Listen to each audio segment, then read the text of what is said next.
Sir inter के बाद बहुत सारे बच्चे कंफ्यूज होते हैं कि वो मतलब कौन सा कैरियर चुने, किधर वो जाएं।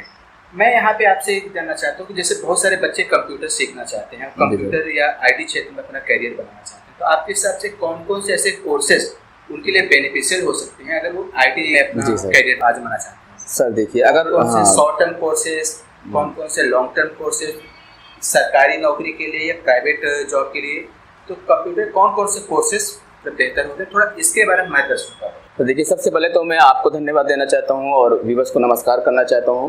अभी तो देखिए, अगर मैं कन्वेंशनल कोर्सेज की बात करता हूं जो डिप्लोमा या डिग्री लेवल पे हैं, तो अगर आईटी फील्ड से आप बात करेंगे तो बेसिकली हमारा हो जाता है बीसीए हो जाता है, एमसीए हो जाता है, बीटेक एमटेक हो जाता है। और गवर्नमेंट लेवल के अगर कोर्सेज की बात करें तो आईटीआई में हमारा कोपा हो जाता है, 1 ईयर का कोर्स है। और नाइलेट जो हमारा एक कह सकते हैं सरकारी संस्थान है, उसका जो CCC होता है वो जनरल जॉब में, छोटे मोटी जॉब में आपको एज एन ऑपरेटर अगर आपको जॉब करना है तो CCC आप कर सकते हो, या फिर O लेवल या A लेवल या गवर्नमेंट लेवल के कोर्सेज आप कर सकते हो। ये कन्वेंशनल हमारे कोर्सेज हो गए। O लेवल या A लेवल, जैसे बहुत सारे बच्चे उनको ये भी नहीं पता होगा ये कब करते हैं, तो O लेवल करने के लिए पात्रता क्या है? नहीं सर, आपने जो क्वेश्चन पूछा था कि 10+2 के बाद आप O लेवल कर सकते हो, और अगर आपने O लेवल क्वालिफाई कर लिया तो जस्ट आफ्टर आप A लेवल कर सकते हो, और जो O लेवल में अपने पेपर क्वालिफाई कर लिए हैं वो A लेवल में आपको दोबारा उसके एग्जाम भी नहीं देने पड़ते हैं। ये कोर्सेज करने के बाद हम मतलब किस प्रकार की सरकारी नौकरी के लिए अप्लाई कर सकते हैं? कि मैक्सिमम जो हमारी जॉब्स एरियाज हैं हर जगह पर आपको कंप्यूटर का यूज़ करना ही करना है। तो बहुत सारी ऐसी फील्ड है जो नॉन आईटी फील्ड्स हैं, यानी ब्लॉक लेवल पे आपको कोई काम करना है, आपको इवन की विलेज लेवल पे भी बहुत सारी वैकेंसीज आ रही हैं जहाँ पर हर जगह कंप्यूटर रहता है ऑफिसेज में, तो वहाँ भी आपको कम से कम CCC का सर्टिफिकेट तो आपसे डिमांड कर ही लिया जाएगा। और CCC के बाद आने वाले कुछ बड़े लेवल का अगर आपका थोड़ा प्रोफाइल हो जाता है जॉब का, तो वो O लेवल की डिमांड करेंगे या A लेवल की डिमांड करेंगे। ये सब ऐसे कोर्सेज है जो गवर्नमेंट रिकॉग्नाइज कोर्सेज या गवर्नमेंट के खुद के कोर्सेज हैं। तो ITI का कोपा आपका हो गया, या यूनिवर्सिटी लेवल की बात करें तो BCA या MCA या एमटेक हो गया, ये बड़े कोर्सेज हो गए। लेकिन एक जो बहुत ज़रूरी बात मैं आपको बताना चाहूँगा कि अगर आप कम समय में या आपने बीटेक एमटेक कर लिया, आपने O लेवल कर लिया है, वो तो गवर्नमेंट जॉब हो गया, उसका एक अलग पैरामीटर, उसके अपने कंपटीशन है। ये तो साथ में एक सर्टिफिकेट आपसे मांगा जाएगा। आपका आफ्टर डिग्री कोर्सेज के बाद भी अगर आपको सफलता नहीं मिल रही तो कंप्यूटर या आईटी फील्ड में बहुत सारे नॉन कन्वेंशनल कोर्सेज हैं जो बहुत ही कम समय में आप लर्न कर सकते हो, स्किल्ड हो सकते हो, और आप बिना कहीं जॉब किया पैसा अर्न कर सकते हो, अपना पर्सनल एंटरप्रेन्योरशिप आप बना सकते हो, यानी खुद के लेवल पे विदाउट एनी ऑफिस आप ऑनलाइन वर्क कर सकते हो। जैसे मैं कुछ नाम लेना चाहूँगा, आप वेब डिज़ाइन का कोर्स कर सकते हो, आप डिजिटल मार्केटिंग का कोर्स कर सकते हो, वीडियो इन्फ्लुएंसर आप बन सकते हो। आप देखते होंगे सोशल मीडिया का ज़माना है, आप कुछ भी सर्च कर रहे हो कोई ना कोई वीडियो ऐड आपके सामने आ जाता है ना, तो वीडियो इन्फ्लुएंसर आप बन सकते हो। डिजिटल मार्केटिंग का कोर्स ऐसा है जो गूगल या इस तरह की बहुत सारी जो बड़ी कंपनियां हैं वो फ्री में ऑफर कर रही हैं। आपको एक्चुअल में थोड़ा सा फेसबुक व्हाट्सएप से जो आप जनरल कम्युनिकेशन करते हो, चैटिंग करते हो, इससे थोड़ा सा बाहर आके थोड़ा सा कैरियर प्रोस्पेक्टिव से आपको इंटरनेट या स्मार्टफोन यूज़ करने की ज़रूरत है। बहुत सारे ऐसे छोटे कोर्सेज हैं जो आप 3 मंथ्स या 6 मंथ में करके आप अच्छा पैसा भी अर्न कर सकते हो, अपना कैरियर भी बिल्ड कर सकते हो। आप गूगल पे सर्च करोगे आपको मिल जाएगा। और प्राइवेट लेवल पे अगर आप जॉब की बात कर रहे हैं तो आपका स्किल मायने रखता है, वहाँ पे अगर आपकी डिग्री थोड़ा सा 19-20 है तब भी काम चल जाएगा। लेकिन गवर्नमेंट सेक्टर की अगर आप बात करेंगे तो बिल्कुल लीगल डिग्री आपके पास होनी चाहिए। मैं कभी सजेस्ट नहीं करता हूँ कि आप डिग्री परचेज करिए या उस तरीके के प्लेटफॉर्म से आप एजुकेशन गेन करिए सर, क्योंकि कहीं ना कहीं आप जाके फंस जाओगे। आपके हिसाब से शिक्षक की परिभाषा क्या है? ये सर आपने वो प्रश्न पूछा है जो मतलब मेरे दिल के करीब है। एक शिक्षक को मैं अगर उसका कैरेक्टरिस्टिक की बात करूँ तो शिक्षक को स्किल्ड होना चाहिए, अच्छे से उसके अंदर नॉलेज होनी चाहिए और समय समय पे उसको अपने आप को अपडेट करना चाहिए।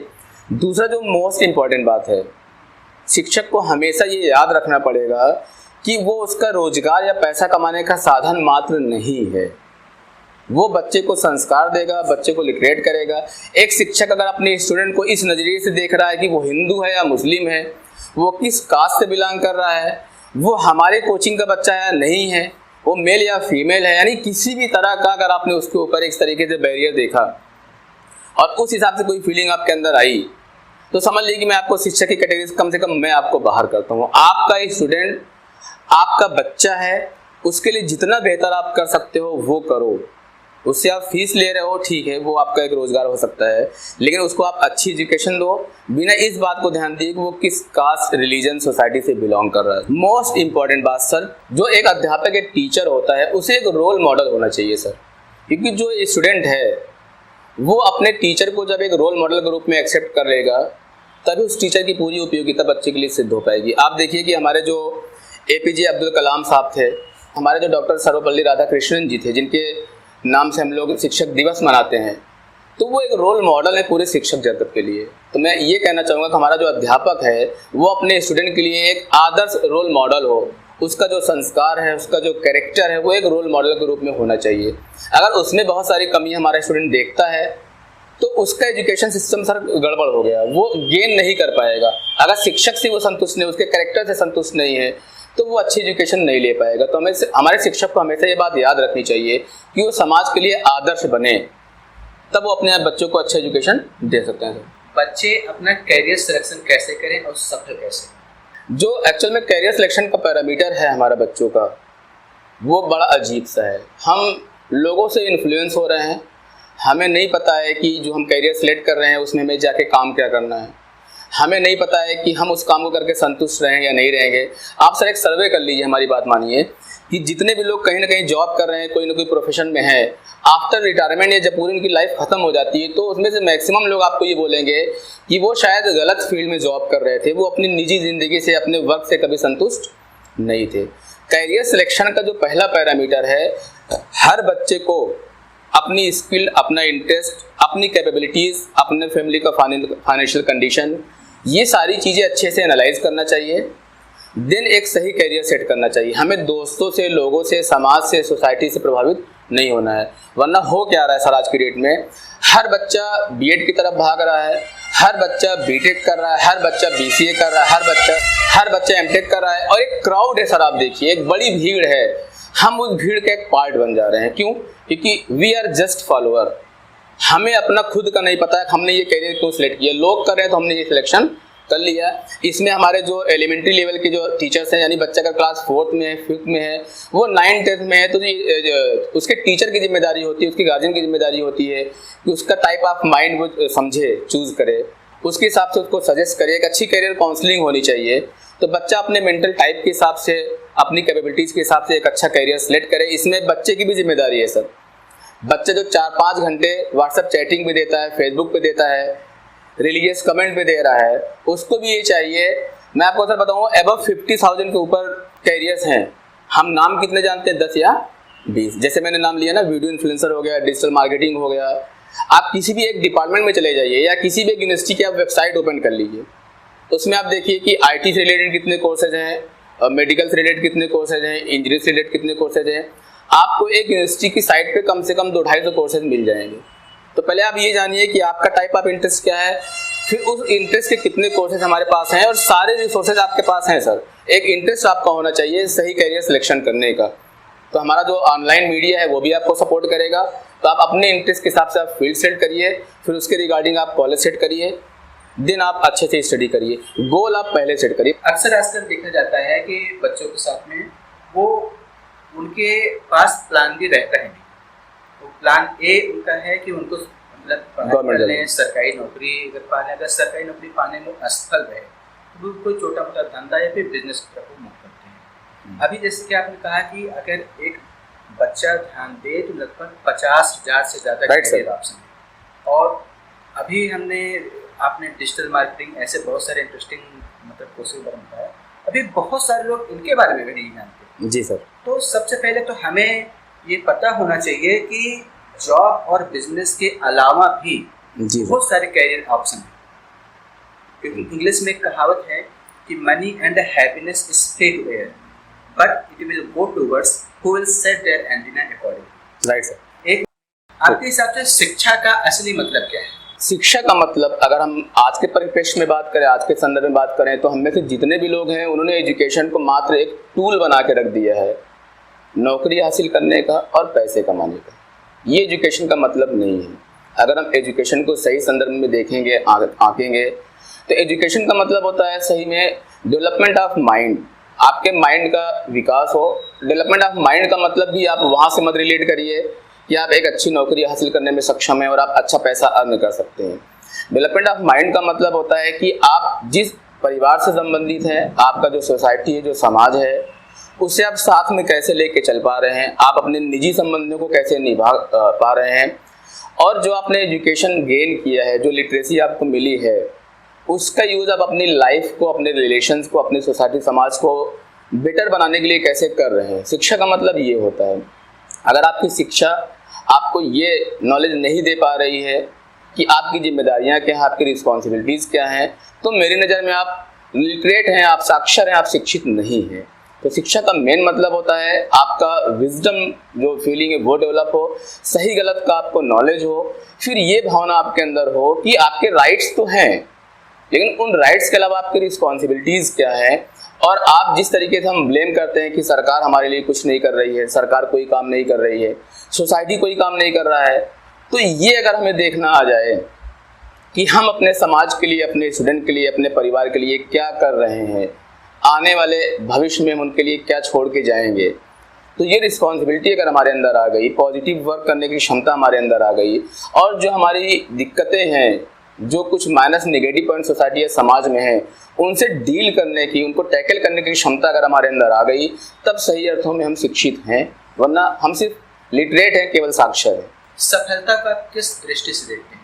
सफलता जो आज की डेट में है, इसका पैरामीटर तो बहुत अलग अलग है। आज जो सफलता का एक पैरामीटर लोगों ने सेट किया है, उसमें हम भी शामिल हैं, हमारे गार्जियन भी शामिल हैं, और जो हमारे ये एजुकेशनल इंस्टीट्यूशंस हैं, जो हमारे शैक्षिक संस्थान हैं, वो भी उसमें शामिल हैं, जिन्होंने मिलकर सफलता की परिभाषा को ही बदल दिया है।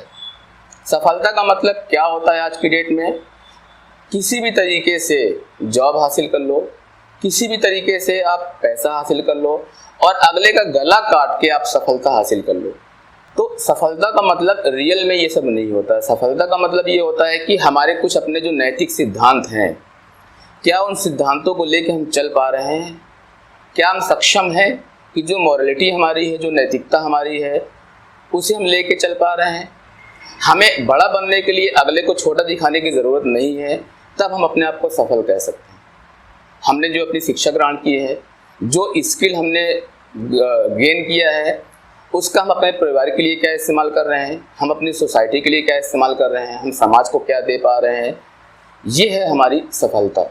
यानी निजी लाइफ में खुश रहना, अपने फ्रेंड सर्कल के साथ खुश रहना, अपनी सोसाइटी के साथ खुश रहना, और बेसिकली सबसे बड़ी बात मैं आपको कहना चाहूँगा कि हमारे सोसाइटी में कई तरह के लोग हैं, कई तरह की संस्थाएं हैं, उन सब के साथ हम किस तरीके से रिलेट करके, किस तरीके से एक सामंजस्य बना के अपनी लाइफ लीड कर पा रहे हैं। अगर अलग अलग तरह के लोगों के साथ, अलग अलग तरह की विचारधारा वाले लोगों के साथ हम सामंजस्य बैठा के अपनी एक निजी लाइफ भी अच्छे से जी पा रहे हैं, तभी मैं अपने आप को सफल मानूंगा।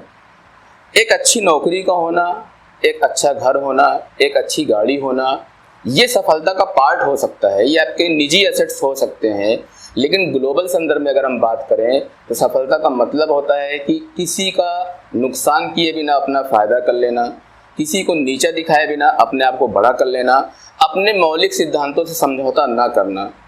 एक रात आप भूखे सो जाओ, वो कष्ट आप सह लो, लेकिन आपकी वजह से कोई भूखा न रहे, ये फीलिंग आपके अंदर आए।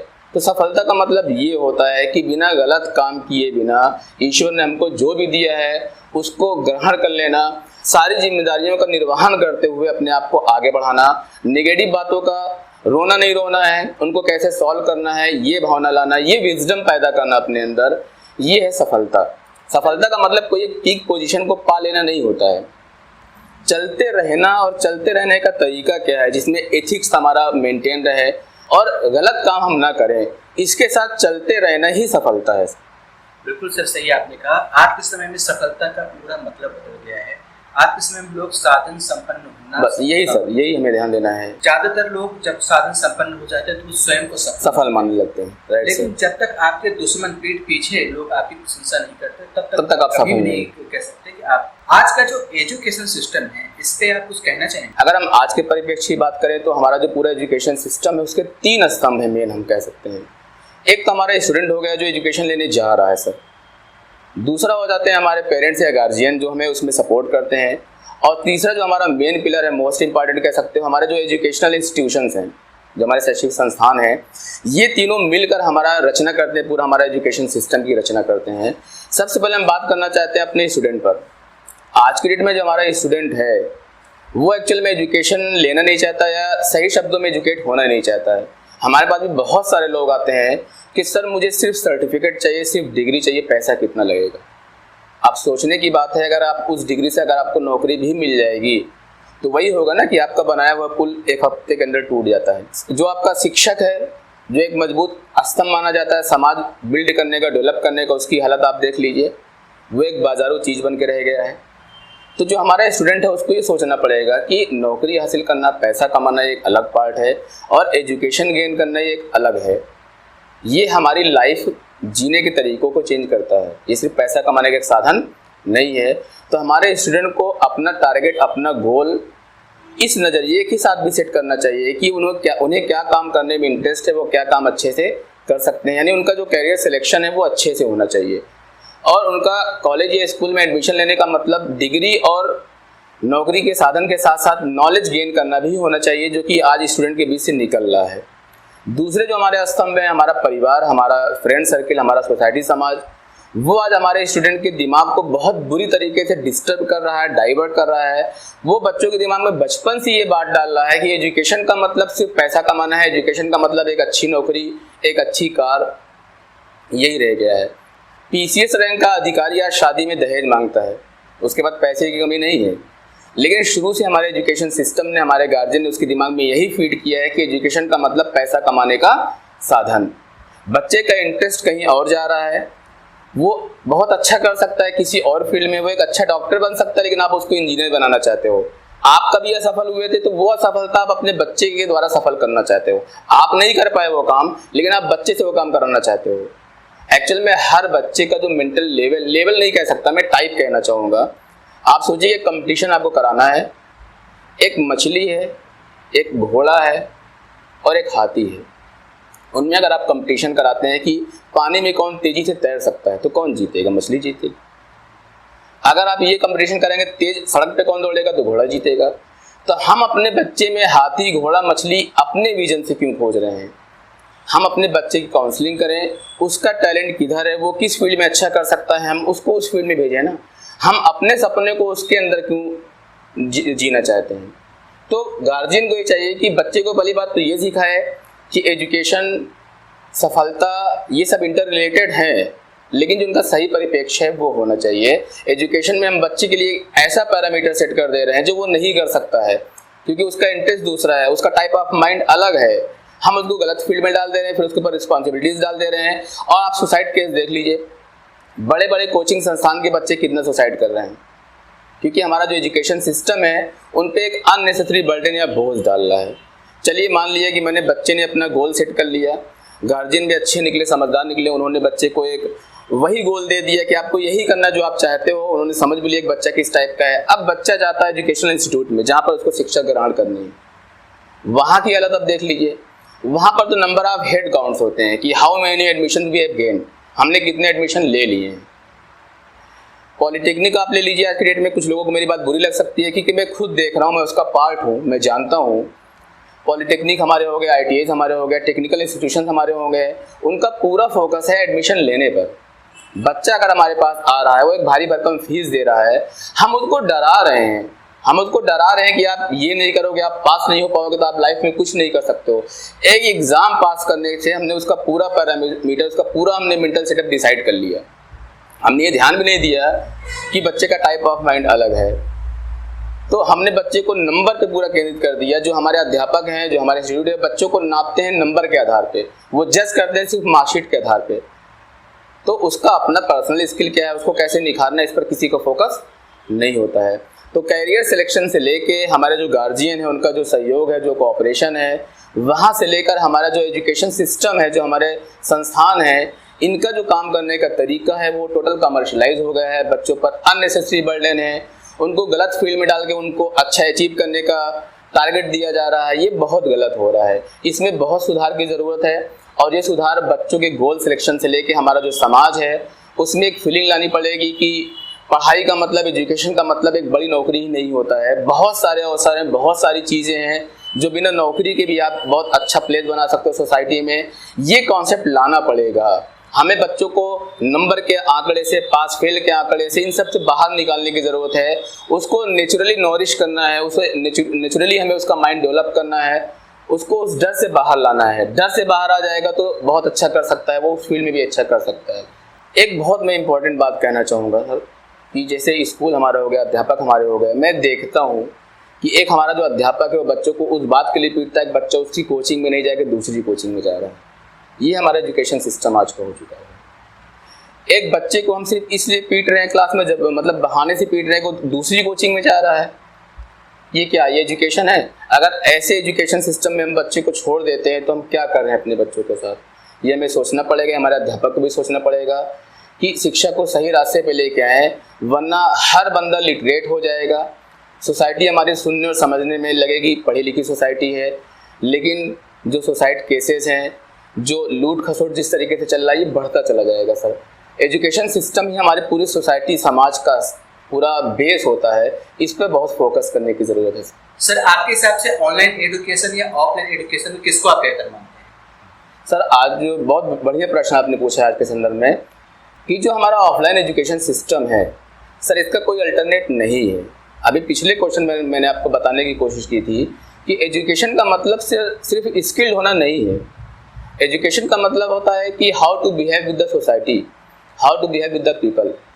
और जो टीचर है जब बच्चों से वो सामने से इंटरेक्ट करेगा तो बच्चों की साइकोलॉजी को वो समझता है, बच्चे को गाइड कर सकता है। ये सारी चीज़ें आपको ऑफलाइन क्लासेस में ही मिलना है सर। एक ग्रुप में कैसे बिहेव करना है, कैसे डिफरेंट टाइप के लोगों के साथ रहना है, ये सब हमें ऑनलाइन एजुकेशन सिस्टम नहीं दे सकता है। तो जो एक सामाजिकता होती है, जो एजुकेशन सिस्टम का कोर पॉइंट होता है, सोसाइटी के साथ इंटरेक्ट करना भी तो सीखना है सर, अलग अलग तरह के लोगों के साथ रहना भी सीखना है ना। और जो बाकी लोग जो हमसे बेहतर है उनसे जब हम मिलेंगे, फिजिकली बात करेंगे तो और सीखेंगे। तो ऑफलाइन एजुकेशन सिस्टम का सर कोई अल्टरनेट नहीं है, ये चलेगा जब तक हमारा एजुकेशन सिस्टम है तब तक चलेगा। ऑनलाइन एजुकेशन सिस्टम हमको पैरेलल एडॉप्ट करना पड़ेगा, हमें साथ साथ लेके चलना पड़ेगा। आप बात ऐसे समझ लीजिए कि मोबाइल सिस्टम बहुत पहले कभी शौक हुआ करता था, लेकिन आज ज़रूरत है। आज मोबाइल नंबर हर बंदे की यूनिक कम्युनिकेशन करने का एक यूनिक नंबर हो गया है। अगर आपके पास सेलफोन नहीं है तो लोग आपसे कम्युनिकेट नहीं कर सकते हैं, और आपको पता है आज के लाइफ स्टाइल में कम्युनिकेशन कितनी स्ट्रॉन्ग चीज़ हो जाती है। दूसरा मैं आपको एग्जांपल देते तो आपको बात समझ में आ जाएगी। नोकिया बैटरी बैकअप के लिए जाना जाता था, कस्टमर सर्विस के लिए जाना जाता था, गुड क्वालिटी का प्रोडक्ट था, लेकिन नोकिया मार्केट से अचानक से आउट हो गया। क्यों?